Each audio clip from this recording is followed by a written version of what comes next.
علیہ السلام کو کوئی جو ہے نا ملاقات کا کہا گیا کسی آدمی سے، اللہ تعالیٰ کی جو ہے نا یوں سمجھ لیجئے کہ احکامات کی تنفیذ پر مامور کوئی شخصیت ہے۔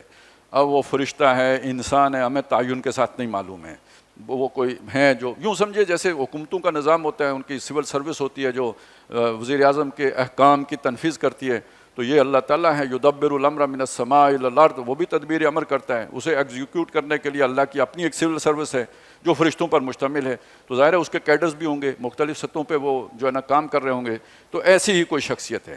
عام طور پہ مفسرین نے خضر کے نام کے ساتھ انہیں موسوم کیا ہے۔ اب یہ جو خضر کا تصور ہے یہ بہت پرانا ہے، یہ اسلام سے بھی پہلے کا ہے، اور یہ کرسچینٹی میں بھی ہے، اور یہ یہودیوں کے ہاں بھی پایا جاتا ہے، اور وہ ہے دی گرین ون۔ یہ یہاں پہ خضر اصل میں وہی جو گرین ہے، ویسے تو ایک وہ ہے نا بحرائے خضر بھی ہے، تو وہ کوئی سمندر کے ساتھ بھی اس کا کوئی تعلق جوڑتے ہیں، تو یہ کوئی ایک شخصیت ہے۔ اچھا، اس پہ پھر پورے فلسفے کھڑے ہوئے، وہ جو ہمارے ہاں پورا ایک کیڈر بنایا گیا نا، وہ غوث ہیں، کتب ہیں، ابدال ہیں، تو اصل میں وہ یہی سلسلہ ہے کہ جس کو پھر دراز کیا گیا۔ انسان کا یہ بھی ہے نا، اس کے اگر تھوڑا سا وہ مل جائے تو اس کو بڑھا چڑھا کے کہیں سے کہیں بھی پہنچا دیتا ہے، تو وہ ایک پورا سلسلہ بھی پھر تخلیق کیا گیا اللہ کے اس نظام کا۔ اس کی کیا سند ہے ہمارے پاس کوئی معلومات نہیں ہے، کچھ پرانے جو ہے نا روایات سے مل گئی ان لوگوں کو تو انہوں نے بیان کر دی۔ میں یہ بھی نہیں کہنا چاہتا کہ یہ جو جس بندے سے ملاقات ہوئی ہے وہ واقعی خضر ہیں یا کیا ہے، ان کا کیا نام ہے، قرآن نے نہیں بتایا، ٹھیک ہے، ہمیں کوئی اس تعین سے نہیں معلوم کہ وہ خضر تھے۔ ایک شخصیت ہے جو اللہ تعالیٰ کے تکوینی امور کے اوپر جو ہے نا وہ ان کو انجام دہی پر مامور ہے۔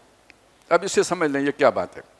یہ بات ہے کہ ایک آدمی ہے یہاں پہ، اسے کسی نے قتل کر دیا، جس نے قتل کیا وہ ہمارے ہاں قاتل کہلائے گا، اور شریعت کی روح سے مجرم کہلائے گا، بدلے میں اسے قتل کیا جائے گا۔ یہ ایک ہے چیز کو ایک واقعے کو دیکھنے کا ایک اینگل یہ ہے، اور اسی واقعے کو دیکھنے کا دوسرا اینگل کیا ہے؟ اگر اللہ کی مرضی نہ ہوتی تو وہ قتل نہ ہوتا، اگر اللہ نہ چاہتا تو وہ اسے قتل نہ کرتا، وہ ارادہ بھی کرتا تو اسے قتل نہ کر سکتا، یہ دوسرا اینگل ہے۔ اور اگر ہم سب چاہتے یہ قتل نہ ہو اور اللہ کا ارادہ ہے کہ وہ قتل ہو تو اسے قتل ہو جانا تھا، لیکن یہ کہ کیا اللہ کے اس ارادے کو دیکھتے ہوئے جس نے قتل کیا اسے معاف کر دیا جائے گا؟ نہیں، اسے تو معاف نہیں کیا جائے گا، وہ تو پکڑا جائے گا۔ تو یہ دو علیحدہ علیحدہ ضابطے ہیں، ان کو سمجھ لیجئے۔ ایک اللہ کا وہ تکوینی ضابطہ ہے جو ہمیں نظر نہیں آتا، وہ کیسے روح بعمل آتا ہے، ایگزیکیوٹ کیسے ہوتا ہے، یہ بھی ہمیں نہیں پتہ۔ ہم تو یہ دیکھتے ہیں کہ یہاں یہ سبب بنا ہے دنیا کے اعتبار سے، یہ گرا ہے مر گیا ہے، یا اس نے اسے گولی ماری ہے تو مر گیا ہے، یا اسے ٹی بی ہوئی ہے یا کینسر ہوا ہے تو مر گیا ہے، یہ سارے وہ چیزیں جو ہمیں نظر آ رہی ہیں، اس کے پیچھے جو اللہ تعالیٰ کی جو ارادہ ہے وہ کیسے پورا ہوتا ہے، اس سے ہٹ کر وہ دوسری طرف سے تکوین کے اعتبار سے وہ ہمیں نظر نہیں آتا، تو وہ بھی کوئی کر رہا ہوتا ہے۔ اب ہم دیکھتے ہیں کہ بھائی اس کا دل بند ہو گیا تو اس کی جان نکل گئی، قرآن کہتا ہے وہ فرشتے آتے ہیں اس کی جان نکال کے لے جاتے ہیں، تو وہ تو ہم نے تو فرشتے نہیں دیکھے۔ اسی طرح ہم دیکھتے ہیں کوئی ہو سکتا ہے کوئی بہت ہی لاغر آدمی ہو، مرے، ہم کہیں بہت اچھی طریقے سے آسانی سے اس کی جان نکل گئی، اب پتہ نہیں فرشتوں نے اس کی جان کیسے نکالی ہے، مار کے نکالی ہو، ہمیں تو نہیں پتہ کیسے نکالی ہے۔ ایک آدمی ہمارے سامنے ہو سکتا ہے تڑپ کے مر گیا ہو، لیکن یہ کہ بڑی طیبین بہت جو ہے نا سہولت کے ساتھ اس کی جان نکلی ہو، وہ تکوین کا معاملہ ہے، وہ ہمیں نظر نہیں آتا۔ اب موسیٰ علیہ السلام چونکہ اللہ کے نبی ہیں، نبیوں کو اللہ تعالیٰ غیب کا علم بہرحال اس کا کوئی نہ کوئی حصہ تو دیتا ہے، تب نبی ہیں۔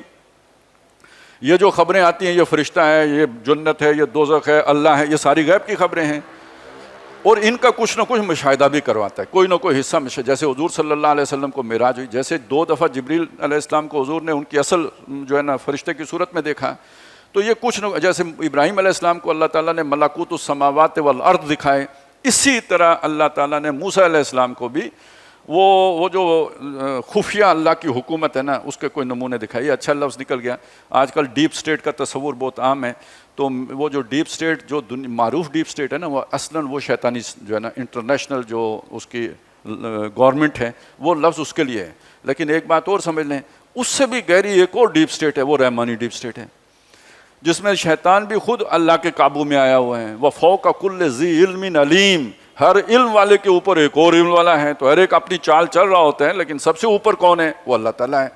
تو یہ ڈیپ سٹیٹ کا اچھا جو ہے نا یہ لفظ آیا ہے، تو اس کو ذہن میں رکھیں۔ تو یوں سمجھیے کہ یہاں موسیٰ علیہ السلام کو رحمانی ڈیپ سٹیٹ کے مناظر جو ہے نا وہ دکھائے گئے، وہ دکھانے کے لیے اس شخص سے ملاقات کرنے کے لیے کہا گیا، یا ان صاحب سے ملاقات کرنے کے لیے کہا گیا۔ یا یہ جو کوئی بندہ خدا تھا اس سے ملنے کے لیے کہا گیا۔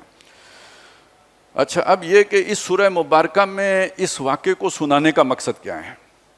اس کا مقصد یہ ہے کہ وہ دیکھا تو موسیٰ علیہ السلام نے، ہمیں بیان کیوں کر رہے ہیں اللہ تعالیٰ؟ اس لیے بیان کر رہے ہیں کہ جو مقصد موسیٰ کو دکھانے کا تھا وہی ہمیں بھی سمجھانے کا ہے، کہ کچھ یہاں ظاہری اسباب ہوتے ہیں، فرعون ہوتا ہے، یہاں پہ قارون ہوتا ہے، یہاں پہ جو ہے نا وہ حامان ہوتا ہے، لیکن اس کے پیچھے کچھ اللہ کی حکمتیں بھی ہوتی ہیں۔ یہ فرعون کو بھی اللہ ہی نے اقتدار دیا ہوتا ہے، اس کے پیچھے کوئی خیر کا پہلو بھی ہوتا ہے، شر ہی نہیں ہوتا سارا۔ یہ حامان کے پیچھے بھی کوئی اللہ تعالیٰ کا خیر کا پہلو ہوتا ہے۔ اسی طرح جو کفر کا غلبہ ہو جاتا ہے، جب کبھی کبھی خباثت چھا جاتی ہے، تو اس کے پیچھے بھی کوئی اللہ کی طرف سے خیر کا ایلیمنٹ ضرور شامل ہوتا ہے، اس کو سمجھنے کی کوشش کیا کرو۔ اور اس سے تمہارے اندر جلد بازی جو ہے نا، جو ہوتا ہے نا، آدمی کہتا ہے جلدی سے کیوں نہیں ہو گیا، دین کیوں نہیں غالب ہو گیا، اتنا عرصہ ہو گیا تو ہم خوار ہو رہے ہیں، تو یہ اس کے لیے صبر آ جاتا ہے۔ وہ جو بے صبری ہوتی ہے نا، کہ ضرور اس کے پیچھے اللہ کی کوئی حکمت ہوگی، کوئی بھلائی ہوگی جو مجھے نظر نہیں آتا۔ یہ وہ جو مضمون جو ہم نے پڑھا تھا سورہ آل عمران میں، قل اللہم مالک الملک تؤتی الملک من تشاء وتنزع الملک ممن تشاء وتعز من تشاء وتذل من تشاء بیدک الخیر۔ تو یہ جو آخر بادشاہی تو سب کو اللہ نے دی ہے، فرعون کو بھی اللہ نے دی ہے، اور آج ٹرمپ کو بھی اللہ ہی نے دی ہے۔ نیتن یاہو کے پاس بھی جو اختیار ہے وہ بھی اللہ ہی کا دیا ہوا ہے، اور شیطان کے پاس جو طاقتیں ہیں وہ بھی اللہ ہی کو دی ہیں۔ تو اس کے پیچھے کیا حکمت ہے؟ آخر اس کو بھی دیکھنا پڑے گا، سوچنا پڑے گا۔ آدمی سوچتا ہے کہ اللہ نے یہ کام عبث کیا، بیکار کیا، نہیں، اللہ تو کوئی کام بیکار نہیں کرتا۔ یہ چیز ہے۔ اچھا، بلکہ ہو سکتا ہے بھیجا ہی اس لیے ہو کہ وہ موسیٰ علیہ السلام نے اللہ سے ایک دعا بھی کی تھی، اے اللہ تو نے اس فرعون کو اقتدار اس لیے دیا ہے، مال اس لیے دیا ہے، ہمیں ستائے۔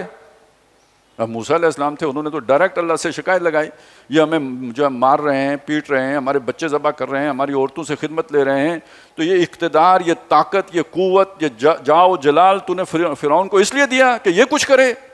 تو اللہ نے کہا جا، پھر مل اس سے، ذرا تجھے پتہ لگے، ذرا پورا سیناریو تیرے آگے کھلے۔ تو ہمیں نہیں دکھایا، موسیٰ علیہ السلام کو دکھایا۔ یہ اس وقت کی علمی سطح تھی، جب تک وہ دیکھیں گے نہیں تو شاید وہ ایک جو ہے نا ایبسٹریکٹ چیز کو سمجھ نہیں سکیں گے۔